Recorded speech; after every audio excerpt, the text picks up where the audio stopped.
বিসমিল্লাহ আলহামদুলিল্লাহ والصلاة والسلام على رسول الله رب اشرح لي صدري ويسر لي أمري واحلل عقدة من لساني يفقه قولي ربي يسر ولا تعسر وتمم علينا بالخير আলহামদুলিল্লাহ।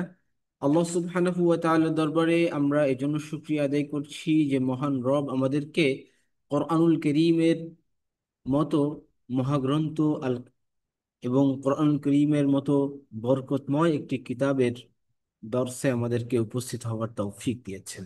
আমরা এমন একটি দর্শে উপস্থিত হয়েছি যেই দর্শে কোরআনুল করিম এবং হাদিসে পাক থেকে নির্বাচিত দোয়াগুলি পড়া হবে। সাথে সাথে আল্লাহ সুবহানাহু ওয়া তাআলার নাম আসমাউল হুসনা থেকে আমরা সবক গ্রহণ করবো এবং আসমাউল হুসনাগুলি শিখব। আজকে আমরা শিখব পিতা মাতার জন্য আল্লাহ আমাদেরকে যে দোয়াটি করতে বলেছেন। প্রথম দোয়া, সবাই আপনারা আমার সাথে প্র্যাকটিস করবেন। রব্বির হামহুমা কামা রব্বায়ানি সগীরা। রব্বির হামহুমা, রব্বির হামহুমা কামা রব্বায়ানি সগীরা। رب ارحمهما كما ربياني صغيرا. رب ارحمهما كما ربياني صغيرا. رب ارحمهما، رب ارحمهما كما ربياني صغيرا. রব্বি, হে আমার রব। এই শব্দটি আমরা প্রথম দোয়ার মধ্যে শিখেছিলাম। রব্বি জিদনি ইলমা। রব্বি অর্থ সবসময় খেয়াল রাখবেন, রব্বি বেশিরভাগ ক্ষেত্রে অর্থটা দিবে হে আমার রব। রব্বি, রব্বির হামহুমা। আচ্ছা, এখানে একটা আলিফ আছে, এই আলিফের উচ্চারণটি কিন্তু হচ্ছে না। ঠিক আছে, এখানে একটা আলিফ আছে, যে আলিফের উচ্চারণটি আমাদের করার প্রয়োজন হচ্ছে না। রব্বির, রব্বির বার নিচে যে জেরটি আছে, এই জেরটি সরাসরি র কে ধরবে। রব্বির, রব্বির হামহুমা, রব্বির হামহুমা, রব্বির হামহুমা কামা রব্বায়ানি, কামা রব্বায়ানি সগীরা। রব্বির হামহুমা, রব্বি ইরহামহুমা, রব রব্বি ইরহামহুমা, হামহুমা। আর আপনার বাপ মা লেগে দোয়া করেন না? রব্বি হামহুমা। রব্বির হামহুমা, রব্বির হামহুমা, হে আমার রব। ইরহামহুমা, ইরহাম মানে হচ্ছে আপনি দয়া করুন। ইরহাম, আপনি দয়া করুন। রব্বির হামহুমা, রব্বির, হে আমার রব। ইরহাম, আপনি দয়া করুন। হুমা, হুমা তাদের দুইজনের, তাদের দুইজনকে আপনি দয়া করুন। তাদের দুইজন দ্বারা উদ্দেশ্য হচ্ছে বাবা মা। এখানে এর দোয়াটি তো আসলে একটি আয়াতের মধ্যে এসেছে। এই দোয়ার, এই আয়াতের আগে ওই বাবা মায়ের নাম উল্লেখ করা হচ্ছিল, ওখানে আলোচনা চলছিল। কোরআনুল কারীমে এবং বাংলা কথায়ও আমরা এরকম কিন্তু বলি, তাই না? যে আমরা বলি যে আমার বাবা মা তারা খুব ভালো, আল্লাহ তুমি তাদেরকে দয়া করো, এরকম বলি না? তো আরবিতে এরকম ব্যবহার হয়। তো ওই দোয়ার ক্ষেত্রে ওই বাবা মায়ের নামটা উল্লেখ করা হয়নি, শব্দটি উল্লেখ করা হয়নি, শুধু জমির উল্লেখ করা হয়েছে, সর্বনাম উল্লেখ করা হয়েছে। রব্বি, হে আমার রব। ইরহামহুমা, তুমি তাদের দুইজনকে দয়া করো। কামা, যেমনি ভাবে। রব্বায়ানি, রব্বা, রব্বায়ানি, তারা দুইজনে আমাকে লালন পালন করেছেন, সগীরন, ছোটবেলাতে।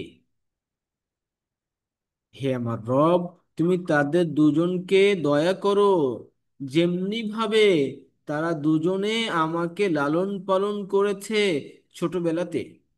রব্বা মানে হলো লালন পালন করা। রব্বা মানে হচ্ছে এখানে কি দিয়েছে, হে আমার রব, তাদের প্রতি দয়া করো যেমন তারা ছোটবেলায় আমাকে লালন পালন করেছেন। সুবহানাল্লাহ। আমি তো এটা দেখা যাচ্ছে ওই কপি করে দিয়েছি, তো অর্থটা কি করছিলাম, রব্বি, হে আমার রব, আপনি ইরহামহুমা, তাদের উভয়ের উপরে দয়া করুন, যেমনি ভাবে তারা দুজনে আমাকে লালন পালন করেছে ছোটবেলায়। ছোটবেলায় বাবা মা সন্তানদের জন্য কতটা দয়াপ্রবণ হন, যিনি বাবা তিনি জানেন। সন্তানরা অনেক সময় বুঝতে পারে না যে একজন বাবা বা একজন মা তিনি কতটা সন্তানের উপর দয়াপ্রবণ হন, কতটা তিনি ভালোবাসেন সন্তানকে। বাবা মা জানে এটা। দেখা যাচ্ছে আহ বাবা মা খাবার খেতে বসেছে, ওই সময় বাবুটা পটি করে দিয়েছে, খাবার রেখে ওই সময় উঠে বাবুটাকে ফ্রেশ করে দিচ্ছে। বাবা মা হয়তো ঘুমিয়েছে, রাত্রে বারবার উঠে দেখছে আমার বাচ্চাটা, সে কি ঘুমালো নাকি সে পেশাবের মধ্যে, মানে সে পেশাব করে দিল কিনা, সে ঘুম ভেঙে গেল কিনা, কোনো ব্যথা পাচ্ছে কিনা, মশা কামড়াচ্ছে কিনা, কোনো সমস্যা আছে কিনা, অসুবিধা আছে কিনা। বাবা মা সন্তানের জন্য কতটা দয়াপ্রবণ হন, এটা আল্লাহ দিয়ে দেন। বাবা মায়ের হৃদয়ে আল্লাহ সন্তানদের উপরে দয়া দিয়ে দেন। তো আল্লাহর কাছে আমরা এইভাবেই দোয়া করছি, আল্লাহ এই বাবা আমার জন্য কত কিছু করেছে, তাই না? বাবা মারা অনেক সময় হয়তো মানে খাবার খাওয়ার ক্ষেত্রে আহ, আহ, যাদের অ্যাবিলিটি একটু কম, সেক্ষেত্রে দেখা যাচ্ছে বাবা মায়েরা অনেক সময় নর্মাল খাবার খায় বা একটু কমা খাবারটা খায়, আর সন্তানকে সলিড ভালো ফ্রেশ দামি খাবারটা দেয়। হুম। আচ্ছা। বাবা মা দেখা যাচ্ছে হয়তো অত ঘন ঘন নতুন কাপড় বানাতে পারে না, সন্তানকে কিন্তু ভালো কাপড়টা সবসময় পরায়। হ্যাঁ।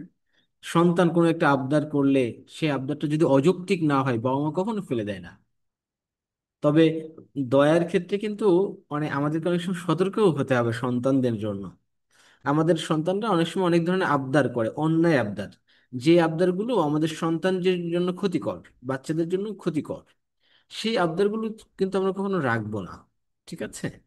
যেরকম বলতে পারে আপনি বাইরে আপনার বাচ্চাটাকে নিয়ে গিয়েছেন, আপনার বাচ্চা এমন একটা খাবার খেতে চাচ্ছে যে খাবারটা আপনার বাচ্চার স্বাস্থ্যের জন্য ভালো না, বায়না ধরছে, তখন কোনোভাবেই তাকে ওই খাবারটা দেওয়া যাবে না, বরং তার ওই মনোযোগটা অন্যদিকে ডাইভার্ট করার জন্য আপনাকে সর্বোচ্চ চেষ্টা করতে হবে। এবং আপনি যদি চেষ্টা করেন বাবা হিসেবে আপনি পারবেন, মা হিসেবে আপনি পারবেন সেটা, বাবা বাচ্চার মনোযোগকে অন্যদিকে ডাইভার্ট করে দিতে পারবেন। আর যদি আপনি ওই বাচ্চার বায়নাকে পূরণ করার জন্য, আবদারকে পূরণ করার জন্য ওই খাবারটা আপনি তাকে দেন, সেক্ষেত্রে কি হবে, সেক্ষেত্রে তার মধ্যে একটা এরকম প্রবণতা চলে আসবে, সে মনে করবে বাবা মা তো দেখা যাচ্ছে আবদার করলেই দেয়, যা বলি তাই দেয়। হ্যাঁ, এই প্রবণতাটাও ভালো না।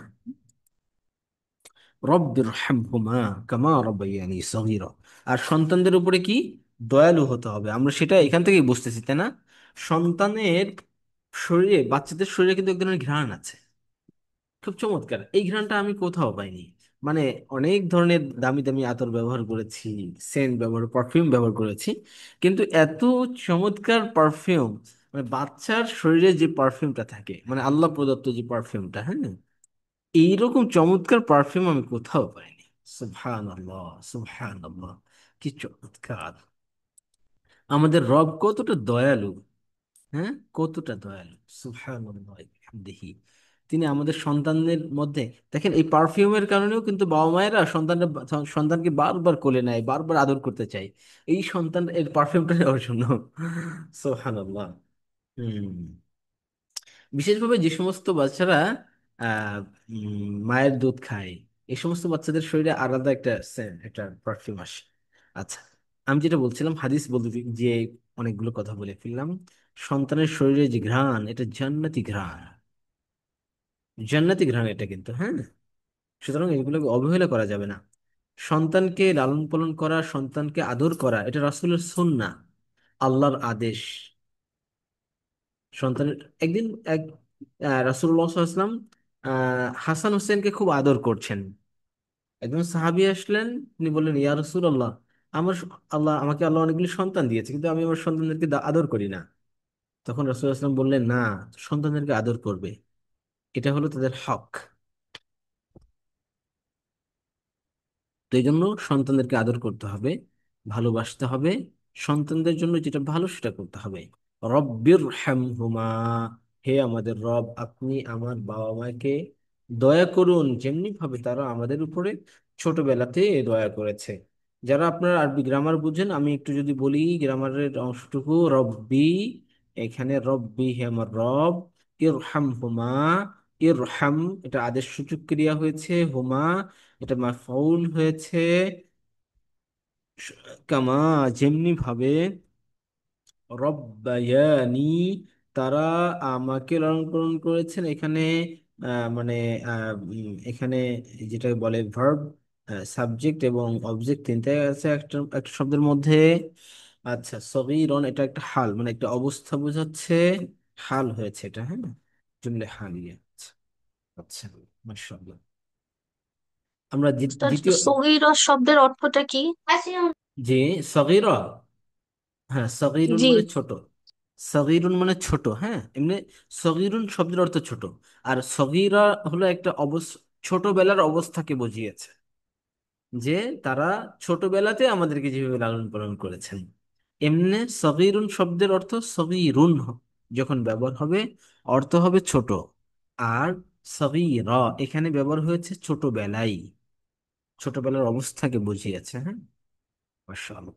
আচ্ছা, আমরা দ্বিতীয় যে দোয়াটি পড়বো আজকে, সেটা হলো, এই দোয়াটি আল্লাহ সুবহানাহু ওয়া তাআলা মূসা আলাইহিস সালামকে শিখিয়েছেন, এবং মূসা আলাইহিস সালাম আল্লাহর কাছে এভাবে দোয়াটি করেছে, রব্বিশ রহলি সদরি, রব্বিশ রহলি সদরি, রব্বিশ রহলি সদরি। আপনার প্র্যাকটিস করুন, রব্বিশ রহলি সদরি, রব্বিশ রহলি সদরি, রব্বিশ রহলি সদরি, ওয়ায়াসসির লি আমরি,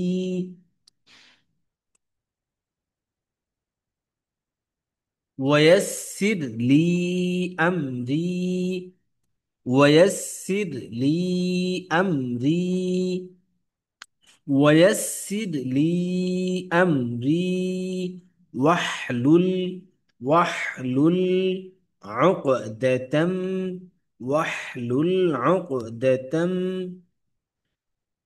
واحلل عقدة من لساني، واحلل عقدة من لساني يفقه قولي، واحلل عقدة من لساني يفقه قولي. رب اشرح لي صدري ويسر لي أمري واحلل عقدة من لساني يفقه قولي. ربش রব্বি হে আমার রব, ইশরাহ আপনি খুলে দিন, আপনি প্রশস্ত করে দিন, আপনি হে আমার রব, আপনি প্রশস্ত করে দিন, আমার রব আমার বক্ষ প্রশস্ত করো। এখানে অর্থ দেওয়া হয়েছে কি, আমার রব আমাকে বক্ষ প্রশস্ত করো। আচ্ছা, তাহলে আমরা কিন্তু অনেক আদেশসূচক ক্রিয়া শিখে ফেলতেছি, এই যে ইরহাম দয়া করো। আচ্ছা, আর গতদিন শিখেছিলাম জিদ বাড়িয়ে দাও, আতি দাও, হ্যাঁ, তারপরে ইহদি পথ দেখাও।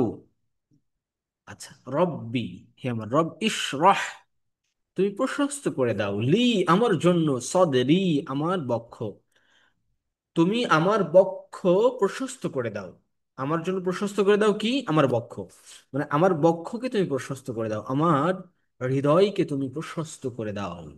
ওয়াসির, আর তুমি সহজ করে দাও লি, আমার জন্য, আমরি, আর আমার কাজকে তুমি সহজ করে দাও, আমার কাজ সহজ করে দাও। ওয়াসির, ইয়াসির, এটাও কিন্তু এখানেও আল্লাহর কাছে দোয়া করা হচ্ছে যে ওয়াসির লি আমরি, তুমি আমার কাজকে সহজ করে দাও। এটা আমর, আদেশ সুযোগ, হ্যাঁ। ওয়াসির লি আমরি, আমার কাজকে তুমি সহজ করে দাও, আমার কাজকে তুমি সহজ করে দাও। ওয়াহলুল, তুমি খুলে দাও, ওয়াহলুল, তুমি খুলে দাও। উকদাতান, উকদাতান অর্থ হচ্ছে জড়তা, উকদাতান মানে গিট, উকদাতুন মানে হচ্ছে আচ্ছা, আমরা ওই যে আকদ করি না, বিবাহ বন্ধনের ক্ষেত্রে আকদ হয়, তাই না? আকদ, আকদ মানে কি জানেন? গিট। অর্থাৎ দুইটা পরিবার, দুইটা জীবন, দুইজন ব্যক্তির মাঝে, একজন ছেলে বা একজন মেয়ের মাঝে, একজন ছেলে মেয়ের মাঝে যেই বন্ধন তৈরি হয়, এই বন্ধন হয় হচ্ছে একটা গিট, বা একটা একটা গিটের মাধ্যমে একটা বন্ধনটা হয়, গিট্টু লাগাই দেওয়া হয় আর কি। হ্যাঁ, যেটার মানে মজবুত বন্ধন। বাংলায় গিট্টু লাগাই দেওয়া মানে হচ্ছে এমন এক বন্ধন দিয়ে দেওয়া যেটা খুব মজবুত, সেটা খুব সহজে ভাঙবে না।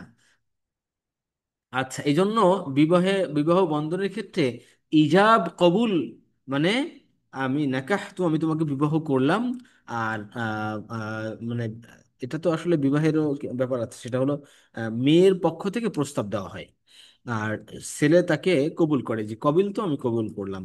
তো এই আহ, আমি বিবাহ করলাম, আরেকজন বললো আমি কবুল করলাম, এটার মাধ্যমে একটা আকদ হয়, একটা চুক্তিনামা তাদের মধ্যে তৈরি হয়, যেটা গিটের মতো মজবুত হবে। এজন্য বিবাহ বন্ধনের এই চুক্তিকে আকদ বলা হয়, ঠিক আছে? হ্যাঁ, কিন্তু আমাদের বর্তমান সময়ে বিবাহ বন্ধনগুলো এতটা ঠুনকো হয়ে গেছে যে গিট্টুর মতো মজবুত আর থাকে না। অনেক ফ্যামিলিতে দেখা যায় যে বিবাহগুলা খুব, বিবাহ হয়েছে আবার ডিভোর্স হয়ে গেছে, অল্প তুচ্ছ তুচ্ছ কারণে পরিবারগুলো ভেঙে যাচ্ছে, ফ্যামিলিগুলো ভেঙে যাচ্ছে, সন্তানগুলো কি আহ কঠিন অবস্থার মধ্যে পড়ে যাচ্ছে, এমন অবস্থা আমরা দেখছি, যেটা খুব আসলে আশঙ্কার।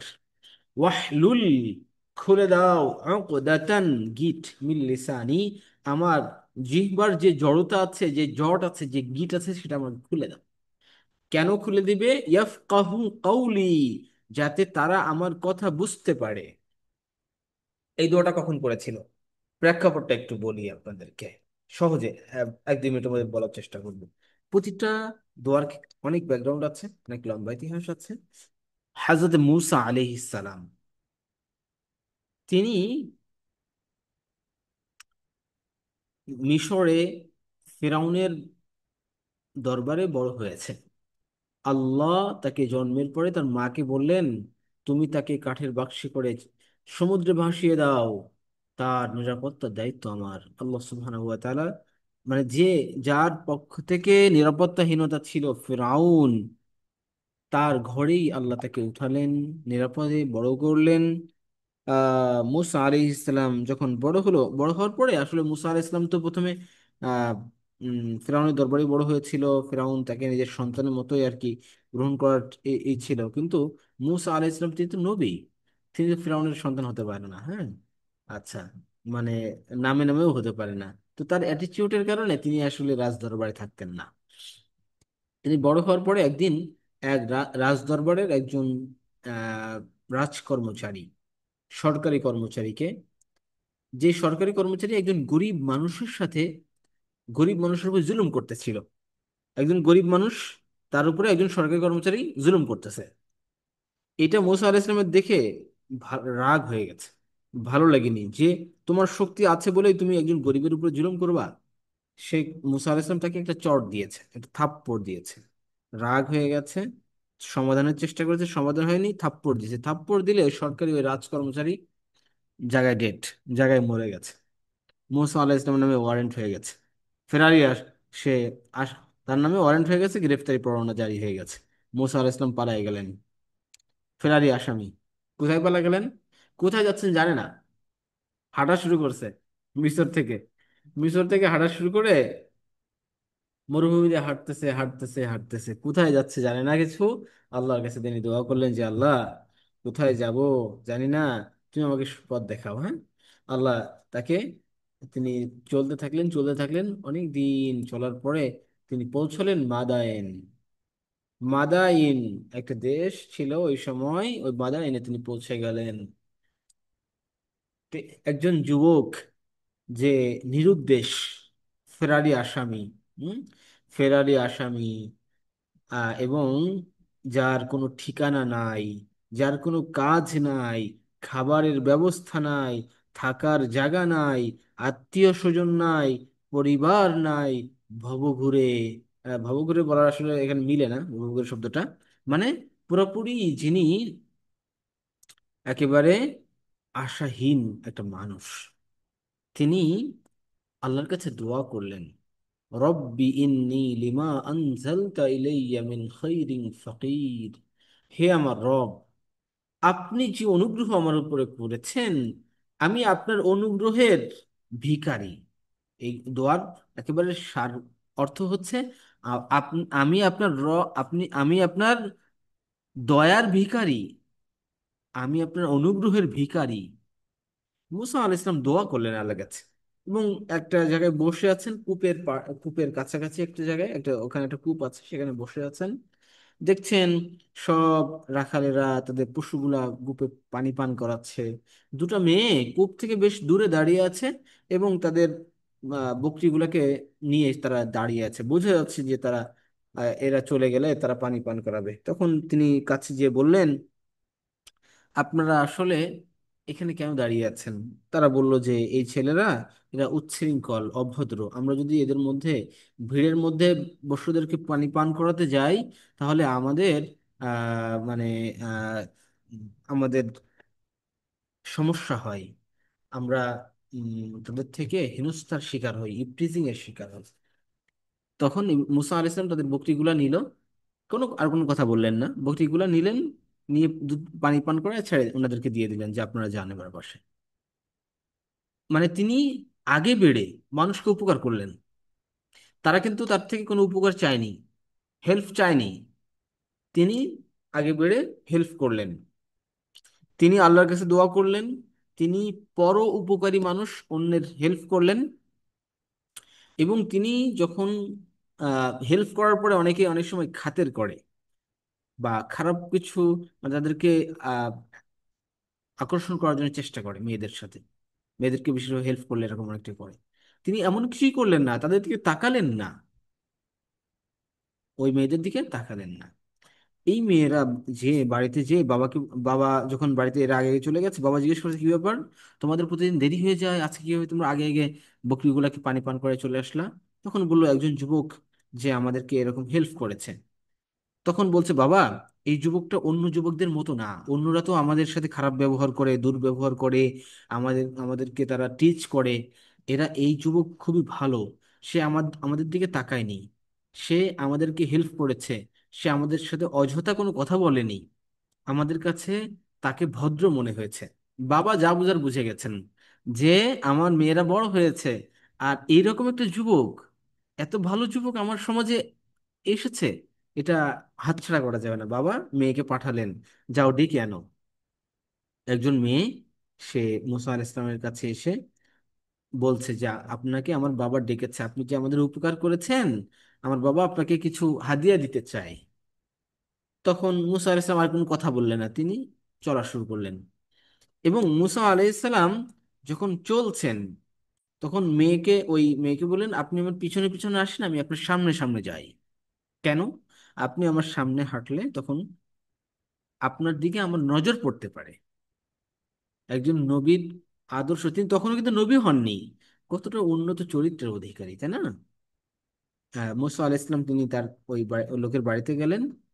তখন এই মেয়ে কিন্তু এটাও বাবার সাথে শেয়ার করেছে যে বাবা, আমি যখন আসছিলাম, তিনি আমাকে পিছনে দিয়ে তিনি সামনে সামনে হাঁটছিলেন। হুম। নিয়ে গেছেন কার কাছে? সোয়াইব আলাইহিস ইসলামের কাছে, তিনিও একজন নবী। হুম। তো তিনি তাকে বললেন, আমি তোমাকে, তোমার থাকার জায়গা নাই, খাবার ব্যবস্থা নাই, তোমার পরিবার নাই, চাকরি নাই, কাজ নাই, কিছু নাই, আমি তোমাকে চাকরির ব্যবস্থা করব, চাকরি দিব, সাথে সাথে চাকরিতে খাবার এবং থাকার ব্যবস্থাও করে দেব, সাথে আরেকটা গিফট দিব, সেটা হচ্ছে আমার মেয়েকে তোমার সাথে বিবাহ দিব। শর্ত হচ্ছে 10 বছর আমার এই বকরিগুলা পালতে হবে তোমাকে। মানে বকরি পালানোটা উদ্দেশ্য না, উদ্দেশ্য হচ্ছে আমার পরিবারে কোনো ছেলে সন্তান নেই, তো তুমি ছেলের মতো করে আমার পরিবারকে আগলে রাখবে। হ্যাঁ, মুসা আলাইহিস ইসলামকে আল্লাহ তাআলা দিলেন, সবকিছু দিলেন। একজন যুবক, সে, যার পরিবার নাই, থাকার জায়গা নাই, খাওয়ার জায়গা নাই, কাজ নাই, সে একবার সবকিছু পেল। কি জন্য পেল? সে আল্লাহর কাছে দোয়া করেছে, এবং তার মধ্যে কিছু গুণ ছিল, মানুষকে, অন্যকে হেল্প করার মানসিকতা ছিল, অন্যকে সাহায্য করার মানসিকতা এবং সাহায্য করার মতো অভ্যাস তার মধ্যে ছিল, এবং তিনি ভদ্র ছিলেন, আচরণে তিনি ভদ্র ছিলেন। তৃতীয়ত, তিনি তিনি মানুষকে ম্যানেজ করতে পারতেন। অর্থাৎ এই যে ছেলেরা ওখানে পশুগুলাকে পানি পান করাচ্ছিল, তিনি তাদের মধ্যে ওই ওই ওদের বকরিগুলাকে নিয়ে তাদের মধ্য থেকে কথা বলে তাদের সাথে তাদেরকে কনভিন্স করে তিনি আগে আগে বকরিগুলাকে পানি পান করায় ছাড়াই নিয়ে আসলেন। এটা কনভিন্স, একটা পাওয়ার অবশ্যই তার মধ্যে ছিল, তাই না? এই যোগ্যতা তার মধ্যে ছিল। আল্লাহ তাকে চাকরির ব্যবস্থা করে দিলেন, তাই না? এই জন্য আমি সবাইকে বলি যে এই দোয়াটা, রব্বি ইশরাহ লি সদরি, এই দোয়াটা তো প্রথমে শিখতে হবে। শেখার পরে যারা চাকরি প্রত্যাশী, হ্যাঁ, যারা চাকরি পায় না, অনেকে বেকার আছে না, তাদের জন্য এই দোয়াটা, রব্বি ইন্নী লিমা আনজালতা ইলাইয়া মিন খাইরিন ফাকির। আমরা ইনশাল্লাহ পর্যায়ক্রমে ওই দোয়াটা শিখবো। আমাদের দোয়ার লম্বা হয়ে যাচ্ছে বেশি, দর্শটা এত লম্বা করা যাবে না। আচ্ছা, তাহলে এই দোয়াটাই আমরা আবার ফিরে আসছি। এই দোয়াটার প্রেক্ষাপটটা কি? ও আচ্ছা, এইটা বলতে যে মূলত ওইটা বলে ফেলেছি। মুসা আলাইহিস সালাম মাদায়ানে শোয়াইব আলাইহিস সালামের কাছে 10টা বছর থাকলেন। থাকার পরে তিনি আবার পরিবারের কাছে ফিরে যেতে চাচ্ছেন। এখন তিনি তো বিবাহ করেছেন, সন্তানাদি আছে, তিনি তার পরিবারের কাছে ফিরে যেতে চাচ্ছেন। পরিবার কোথায়? মিশরে। তিনি মিশর থেকে আসছেন না, মিশরে ফিরে যেতে চাচ্ছেন। তো তিনি পরিবারের কাছে ফিরে যাওয়ার জন্য তিনি শোয়েব আলাইহিস সালামের কাছে বিদায় নিয়ে তিনি রওনা করেছেন পরিবার সহ। এখানে পরিবার হলো নিজের পরিবার, আর ওখানে হলো বাবা মা আত্মীয় স্বজন সব, তাই না? তো প্রতিমধ্যে তিনি আল্লাহর পক্ষ থেকে ওয়াহি প্রাপ্ত হলেন, যে আল্লাহ তাকে নবুয়ত দিলেন। তখন তিনি আল্লাহকে বললেন যে আল্লাহ, মানুষ তো আমার কথা ভালো করে বুঝতে পারে না, আমি তো কথা বলতে গেলে তুতলাই, মানে আমার কথাটা ভালো করে বুঝতে পারে না মানুষ, তাহলে আমি মানুষকে কিভাবে কথা বোঝাবো? এই পরিপ্রেক্ষিতে আল্লাহর কাছে তিনি এই দোয়া করলেন, রব্বিশরাহ লি সদরি ওয়ায়াসসির লি আমরি ওয়াহলুল উকদাতাম মিন লিসানি ইয়াফকাহু কাওলি। এখানে 3টি দোয়া করা হয়েছে কিন্তু। আল্লাহ, আপনি আমার হৃদয়কে প্রশস্ত করে দেন, আমার হৃদয়কে এমন প্রশস্ত করে দেন আমি যেন আমার শত্রুকে বুকে টেনে নিতে পারি, আমার শত্রুর হৃদায়তের জন্য দোয়া করতে পারি, আমার শত্রুকে হৃদায়তের জন্য দাওয়াত দিতে পারি, আমি যেন ধনী, গরিব, আমির, ফকির, সাধারণ, অসাধারণ, আহ এলিট এবং সাধারণ নাগরিক সবাইকেই আমি বুকে টেনে নিতে পারি, সবার জন্য আমি কাজ করতে পারি, সবার কাছে দাওয়াত পৌঁছাতে পারি। রব্বি ইশরাহ লি সাদরি। এই জন্য বিশেষভাবে যারা দাওয়াতি কাজ করেন তাদের জন্য এই দোয়াটা করা খুবই জরুরি। ওয়ায়াসসির লি আমরি, আল্লাহ আপনি আমাকে যে দায়িত্ব দিয়েছেন, আমার কাজকে আপনি সহজ করে দেন। আপনারা এই প্রেক্ষাপট শোনার পরে, শানে নজরুল শোনার পরে আপনারা চিন্তা করতে পারেন, এটা তো একজন নবী, আল্লাহ নবী তাকে নবুয়তের দায়িত্ব দিয়েছে, সেটার জন্য তিনি দোয়া করেছেন না।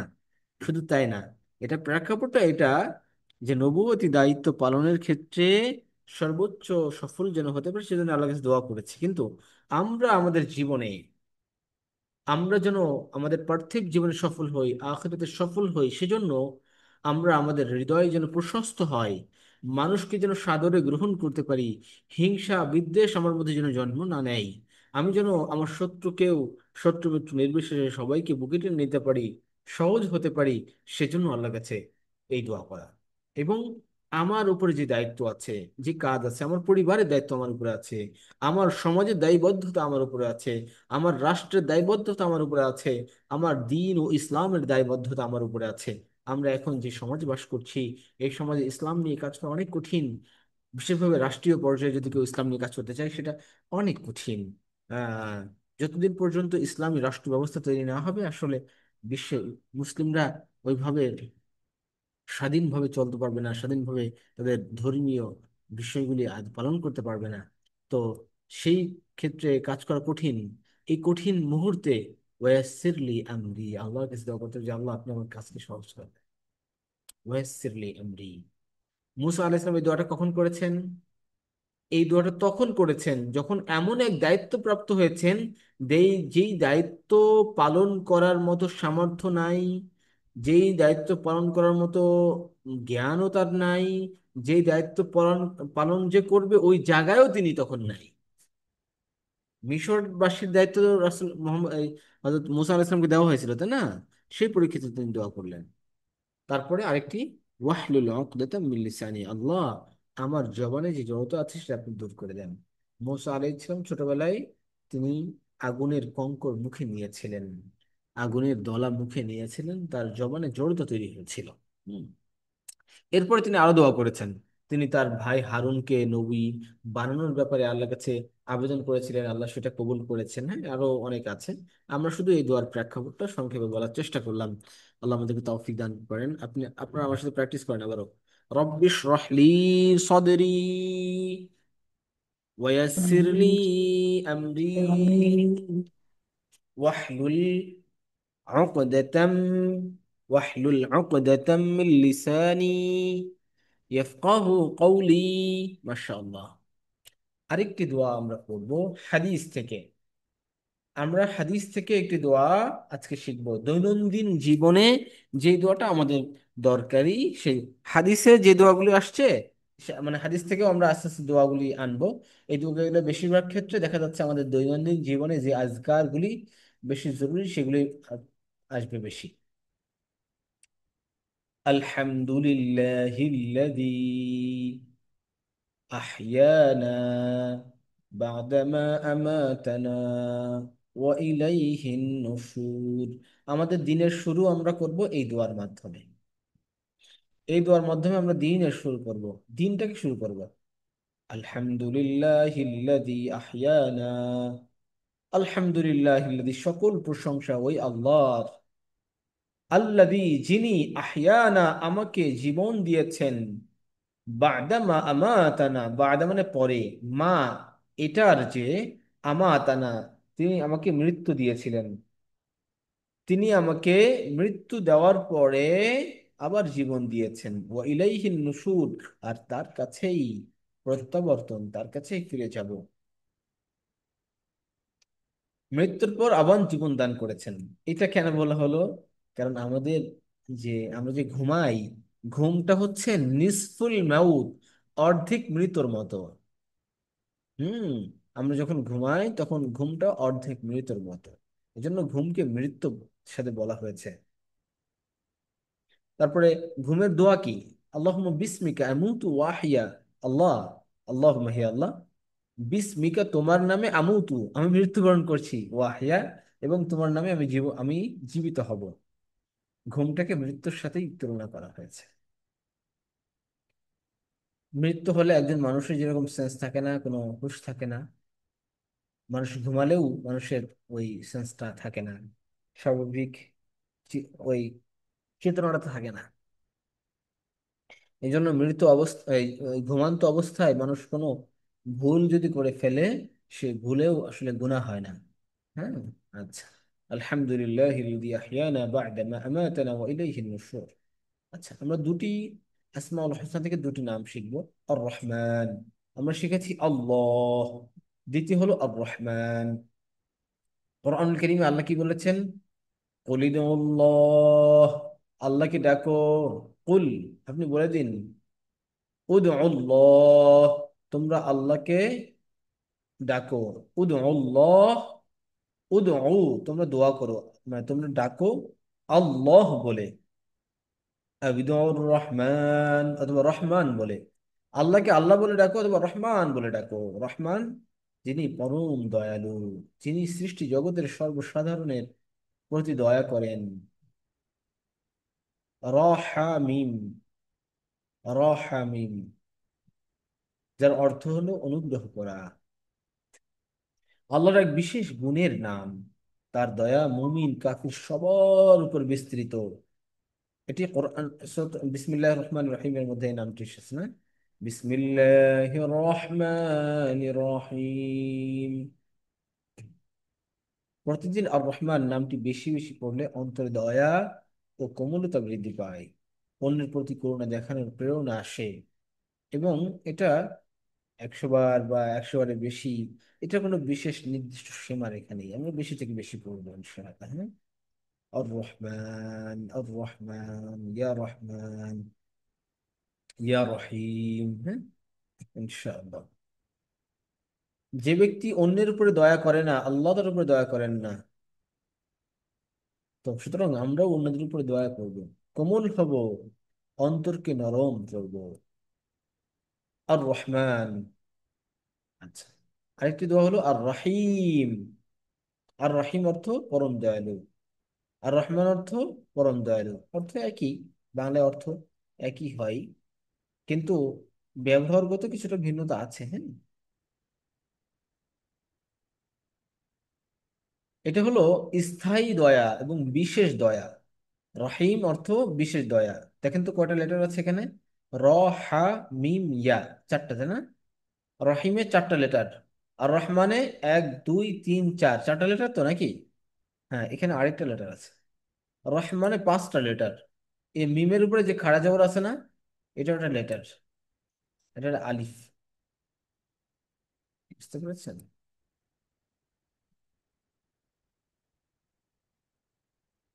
আচ্ছা, তো রহমান লেটার বেশি, এখানে লেটার বেশি, এটার মিনিংটাও ব্যাপক। মিনিংটা ব্যাপক কিভাবে? আল্লাহ মুসলিম নন মুসলিম ভালো মন্দ সকল সৃষ্টির উপরে দয়াশীল। রহমান হলো আল্লাহ সবার উপরে দয়াশীল, যে গুনাহ করে, যে আল্লাহর অবাধ্য, যে কাফির ইহুদি খ্রিস্টান বৌদ্ধ, হ্যাঁ, যে হাজার হাজার মূর্তির সামনে সিজদা করছে, হ্যাঁ, যে আবার আল্লাহকে, আল্লাহ মানে আল্লাহকে সিজদা করছে, যে করছে না, যে মাজারে পূজা করছে, আল্লাহ আল্লাহ সবার উপরে দয়া করছেন। এ রহমান নামের ওসিলায় সবাইকে খাওয়াচ্ছেন, সবাইকে পড়াচ্ছেন, সবাইকে দেখভাল করছেন, সবাইকে অক্সিজেন দিচ্ছেন। আর রহিম এটা হলো বিশেষ, আল্লাহ মুমিনদেরকে বিশেষভাবে অনুগ্রহ করবেন। আল্লাহর এই দয়া কিয়ামতের দিনে মুমিনদের জন্য প্রকাশ পাবে। কিয়ামতের দিনে আল্লাহ রহমান নামের মতো করে সকল সৃষ্টির উপর দয়া করবেন না, বরং রহিম নামের এই সেফাত সেদিন প্রকাশ পাবে। সেদিন আল্লাহ মুমিনদেরকে ক্ষমা করবেন, মুমিনদেরকে আল্লাহ মাফ করবেন, মুমিনদেরকে জান্নাত দিবেন, মুমিনদেরকে অসংখ্য অগণিত নিয়ামত দিবেন, মুমিনদেরকে আরশ আজিমের নিচে ছায়া দিবেন।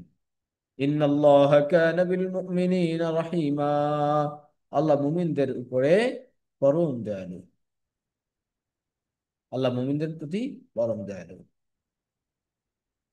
তাহলে আমরা আসমাউল হোসনা থেকে 3টি নাম শিখলাম এ পর্যন্ত, এবং আমরা কোরআন কারীম এবং হাদিস থেকে 6টা দোয়া শিখেছি। গতদিন 3টি, আজকে 3টি। আমি আরেকবার একটু সামারাইজ করছি ইনশাআল্লাহ। রব্বির হামহুমা কামা রব্বায়ানি সগীরা। যখনই সুযোগ পাবো, যখনই সময় পাবো, নিজের জন্য দোয়া করব, বাবা মায়ের জন্য দোয়া করব। আল্লাহ আমাদেরকে আদেশ করেছেন বাবা মায়ের জন্য দোয়া করার। رب اشرح لي صدري ويسر لي أمري واحلل عقدة من لساني يفقه قولي। তেলাওয়াতের আগে, কোরআন তেলাওয়াতের আগে, পড়ার আগে, যে কোনো লেখাপড়ার আগে এই দোয়াটা করব। রব্বি জিদনি ইলমা এবং রব্বি ইশরাহ লি সদরি, এই দোয়া দুইটা যে কোনো লেখাপড়ার আগে আমরা করব। হ্যাঁ, লেখাপড়া, দোয়া, কাজ, সকল ক্ষেত্রে এটা হয়। হ্যাঁ, ওয়ায়াসসির লি আমরি, আমার কাজকে সহজ করে দেন, এটা সব জায়গায় আর কি ব্যবহার হয়।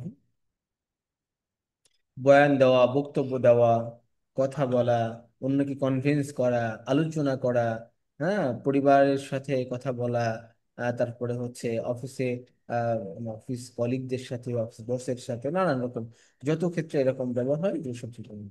আচ্ছা, আলহামদুলিল্লাহ আল্লাযী আহইয়ানা বা'দা মা আমাতানা ওয়া ইলাইহি নুশুর, এই দোয়াটি কখন? ঘুম থেকে উঠবো যখন, সকালে। আমাদের সকালে ঘুম থেকে ওঠা যেন হয় আল্লাহর প্রশংসার মাধ্যমে, রাসূলের তরিকা অনুযায়ী, সুন্নাহ দোয়া পড়ার মাধ্যমে। যদি কোনো ব্যক্তি সকালে ঘুম ভাঙে এবং ঘুম ভাঙার পরে এই আলহামদুলিল্লাহিল্লাযী আহইয়ানা বা'দা মা আমাতানা ওয়া ইলাইহি নুশুর পড়ে, এরপরে শয়তান আর তাকে ধোঁকা দিতে পারে না। মানে আপনি বিছানায় বিছানায় মানে ঘুম ভেঙেছে ফজরের সময়, উঠতে পারেননি এখনো, সাথে সাথে দোয়াটা পড়ে ফেলেন আগে, মানে বিছানা থেকে পিঠ উঠানোর আগে দোয়াটা পড়ে ফেলেন, তাহলে হয় কি শয়তান আপনাকে আর ধোঁকা দিতে পারবে না, আপনি দেখবেন যে উঠতে পারবেন। আর দোয়া না পড়লে মানে আপনি ঘুম ভেঙেছে, শুয়ে আছেন, উঠবেন উঠবেন ভাবছেন, আবার ঘুম এসে যাবে, শয়তান ধোঁকা দিয়ে দেবে। কিন্তু এই দোয়া পড়ার সাথে সাথে আল্লাহর দয়া চলে আসে, রহমতের ফেরেশতাও তখন সাহায্য করে। আর রহমতের ফেরেশতার সাহায্য করার কারণে শয়তান তখন আহ সুবিধা করতে পারে না। আল্লাহ আমাদের সকলকে তৌফিক দান করেন, আমরা যেন দোয়াগুলি বিশুদ্ধ তেলাওয়াতে মুখস্থ করতে পারি, অর্থ জেনে জেনে পড়তে পারি। আর আমরা আসমাউল হোসনা থেকে আর রহমান আর রাহিম এই দুটি নাম আমরা পড়লাম। আল্লাহ আমাদেরকে তৌফিক দান করেন, আল্লাহ আমাদের সকলকে ঈমানের সাথে আমালে সালেহার সাথে রাখেন। ওয়াখির দাওয়ানা আনিল হামদুলিল্লাহি রাব্বিল আলামিন ওয়া মা আলাইনা ইল্লা আল বালাগ। اللهم انفعنا بما علمتنا وانفعنا بما علمنا. اللهم إنا نسألك علما نافعا، اللهم إنا نسألك علما نافعا ورزقا طيبا وعملا متقبلا وشفاء من كل داء.